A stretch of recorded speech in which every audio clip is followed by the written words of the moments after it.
They had all kinds of weaponry with them. And despite the orders of the Islamabad High Court that no protest is to take place, these miscreants tried to breach the red zone and tried to wreak havoc with our country when our economy is doing so well. And I think we had offered that this protest be carried out at Sanjani, where it could have been done very peacefully, but they did not come with peaceful intentions. I had released footage 2 days before where their people can be seen, professionals can be seen, firing, using weapons, using tear gas shells, using stun guns, using pellet guns. What was the purpose behind this? I fail to understand, and we become so immune that 4 ranger personnel were run down, 2 police constables were martyred, but their bloodshed, we've become totally oblivious to that. So I think these security forces are there to protect the sanctity of the capital, and a false rhetoric on social media was played up by using a false narrative that these Rangers personnel were hit by their own people. The culprit has been identified. He's from the Ahmedabad city of KPK, and the only reason for besieging the capital was just to disrupt peace and create a distortion. There was no rhyme or reason behind it, no demands, no public demands, just one demand that their leader should be released. That's in the hand of the court. The government has nothing to do with that. We have caught 37 Afghan nationals. Afghanistan is a friendly country. All due respect to Afghanistan. As a minister, our government stated policy is that we have friendly relations with Afghanistan. But what are Afghan citizens doing in Islamabad in a political party's protest? Is that even allowed? And what is their background? Who brought the Taliban back? Taliban Khan brought the Taliban back. We had carried out extensive operations from 2013 to 2017. We had brought back peace to KP. We had brought back peace to Karachi. Suicide bombings and incidents of terrorism had come down to a grinding halt. They had come down to zero. But Mr. Taliban Khan comes back, and because he's always been a Taliban sympathizer, he brings them back and makes them settled in these areas. Now KP is fighting a war against terrorism, and the Chief Minister is not interested. He's not interested at all in education, in health, in social sectors, in maintaining law and order. 50 people have died in Kuram, and you have people besieging the capital from the same province. The same police force which is supposed to be maintaining law and order in that province is besieging the capital. There's no justification for that. So the terrorism, the rise in terrorism in Pakistan, there's only one man responsible who promote violence, and this is the same party where religion is used as a tool. You saw a statement against Saudi Arabia the other day. What was the purpose of that statement? There was only one purpose of the statement: to play with the religious sentiment of the people of this country. They've always done that. They will use religion wherever they can for their own political purposes. They will use the Taliban for their purposes, political purposes, and they will use religion for that purpose. I would just briefly like to condemn 3 media houses were ransacked. Office of Ek News, a reporter of AP, the office of 2 other news channels, AGN and Sama TV, they were ransacked. So I will now request Federal Minister for Planning, Development and Special Initiatives, Mr. Ahsan Iqbal, to address you. Thank you very much. As Minister, Information has shared with you that in last couple of days, a political party whose head is Mr. Imran Khan tried to create mayhem in the capital, and they, armed with latest weaponry, brought their workers, supporters to not only carry out a sit-in in Islamabad, but also they intended to occupy Parliament House like they did in 2014. At that time also they entered red zone, and in the name of sit-in and eventually they overran Parliament House. They burned this building where we are sitting, the PTV headquarters. And subsequently, we see that there is a pattern of violent politics that PTI has been carrying out. After 2014, they had number of long marches which failed. Again, they brought their workers from Peshawar under the umbrella of KP government. There was one march in 2016 which was successfully stopped at the borders of Punjab province. They could not enter Islamabad. But later on, they have carried out number of incidents of violence. For example, in Islamabad, when Mr. Imran Khan was appearing for hearing, they virtually overtook judicial complex and they carried out worst kind of violence against security forces. In Lahore, when court orders were delivered to them for appearance before the court, PTI workers armed and also very extremist kind of people from KP who had joined their ranks. They threw petrol bombs on police, as a result of which number of policemen were seriously injured, including one of our senior officials who is heading the Islamabad police. He almost lost his eye. So there is a pattern, and this pattern culminated at the peak point on 9th May in the shape of attacks on Pakistan's key military installations. They attacked general headquarters of army, they attacked the corps commander's residence in Lahore, they virtually burnt the house, they attacked military bases, air force bases, intelligence headquarters, they attacked the monuments of our martyrs. So violence was carried out against military installations at a level which was never seen before, and I think no democratic country, whether it is USA or UK or any European democracy, no democracy would allow any group in the name of freedom of expression or action such activities where groups could attack their military installations and vital state institutions. So this is a history, and in this history they again wanted to carry out the same saga in Islamabad. As you are aware that when Pakistan hosted Shanghai Cooperation Organization Summit this year, at that time also they wanted to disrupt the SCO Summit, which was the highest event Pakistan was hosting in almost 2 decades. But fortunately that attempt was also foiled and they could not be successful in their designs. This time again with lot of preparation and using the cover of KP government, by using the funds of the government, by using the machinery of the government, by using the official or the government employees, they attacked Islamabad. Now, what I would like to share with you and what Minister Information has said, that we must analyze what was their demand. Their demand was that Mr. Imran Khan should be released by the government. Now, I want to make it very clear, Mr. Imran Khan is not a political prisoner. He is facing serious charges of corruption. He is facing charges under which no politician in USA or Europe would be allowed to go scot-free because he or she happened to be holder of a big office, or any celebrity because he or she is a celebrity would be considered above law.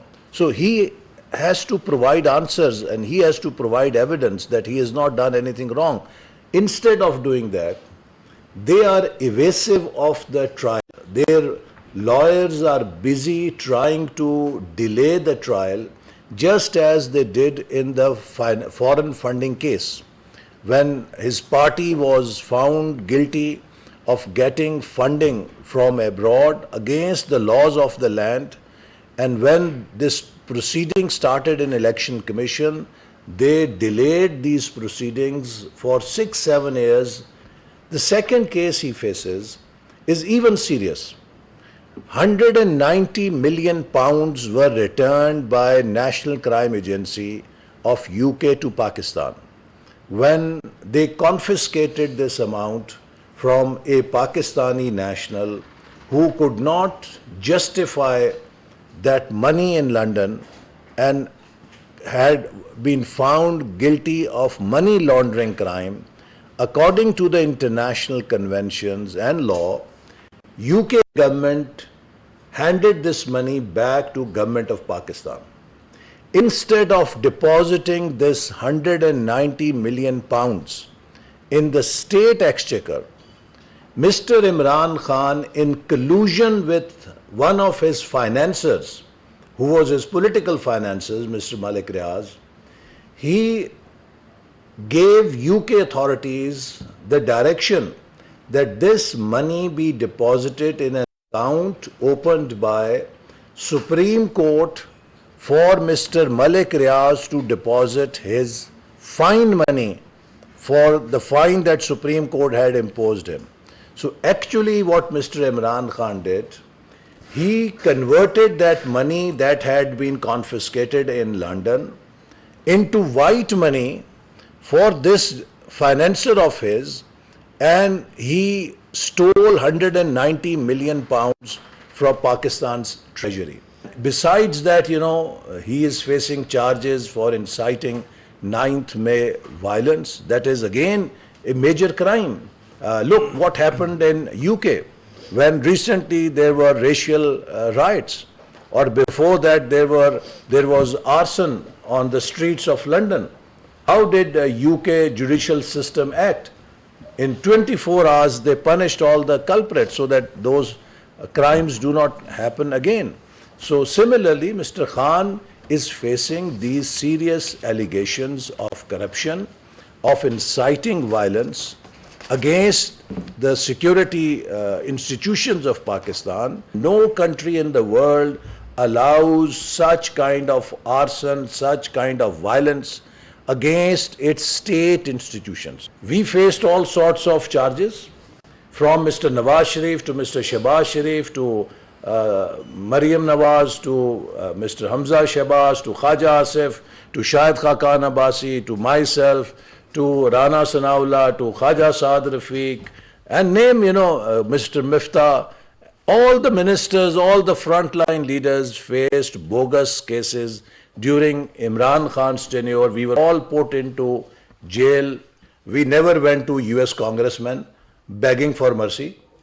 We never went to UK Lords in the House of Lords begging for mercy. We never went to UN. We fought our cases in the courts of Pakistan.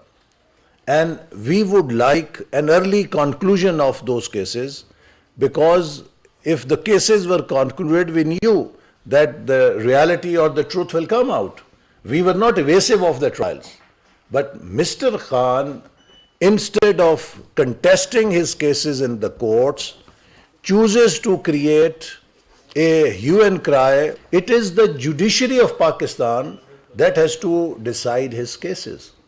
But by just, portraying as if he is being victim, he's trying to somehow create a pressure where he gets maybe an NRO. What he used to allege us that we are asking for NRO, maybe he's asking now himself for an NRO that he may be pardoned. So in the end, I would say that it must be very clear to our international audience that there is no victimization against Mr. Imran Khan. He is not a political prisoner.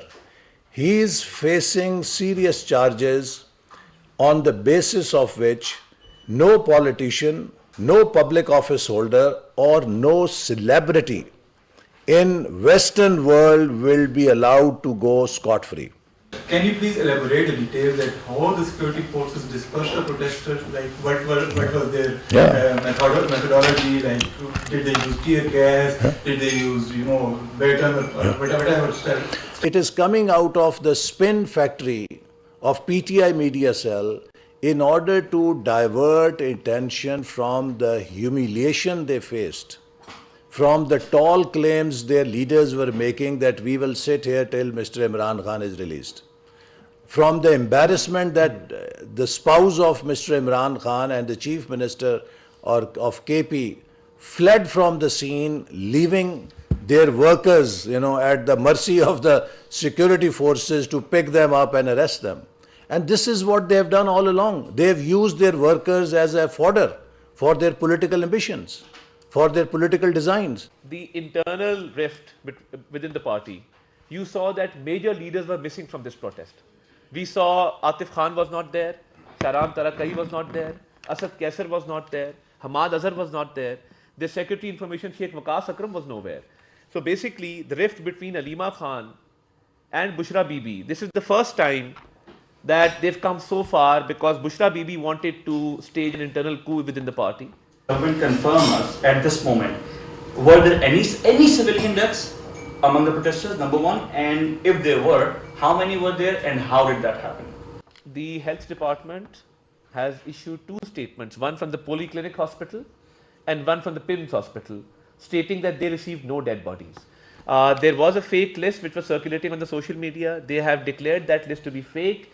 No bodies have been received by any of these people. Yes, PTI was trying to look for bodies here and there. They are in the habit of visiting morgues for that matter. And in the past, we've seen that they've owned funerals of ordinary citizens and putting a flag of PTI on those bodies. This has been done in the past. We're told that the Polyclinic they had brought in 4 dead bodies of civilians with gunshot wounds. How did those people die if it was not as a result of what happened during the course of the protest? Can you explain? Because I know that you've said there's been a statement from the hospitals that is contradicting. Both the hospitals, Polyclinic Hospital and secondly the PIMS Hospital, both have denied receiving any dead body or any gunshot wound victim. Secondly, there was no live ammunition. Let me confirm that. The police, the rangers, all security personnel deployed on ground have been forbidden, and there is no live ammunition ever in any protest. That's the stated policy of the government. Now, we can obviously go into a debate over that, but my contention as information minister is that the hospital authorities have denied all these rumors circulating on social media. I can confirm that the medical superintendent, the hospital in charge, and the health ministry have issued written information regarding this, and they've categorically denied this. But I can show you this. This is what I was standing amidst firing. I'll share a video where I'm standing and you can see, you can hear shots being fired, and this is what I collected. This is not what peaceful protesters carry. This is not what peaceful. I collected this myself on the ground, and this was being used. A lot of security personnel have been injured because of this. All this evidence I collected from the other side of the container. I was standing on the parliament side of the container, and this is what it is. No, this is not used by security, ammunition. These are the guns which are normally privately used. A political party which makes video of every single thing that they do could not come up with one video of direct firing. They could not even doctor a video or create a video on artificial intelligence of security forces directly firing on protesters. So you see, we have CCTV footages. I'm playing these footages behind you on the screen. I'm playing it over there. We have clear footages. No direct firing was done by security forces. Thank you very much. Thank you. वफाकी वज़रा ताउला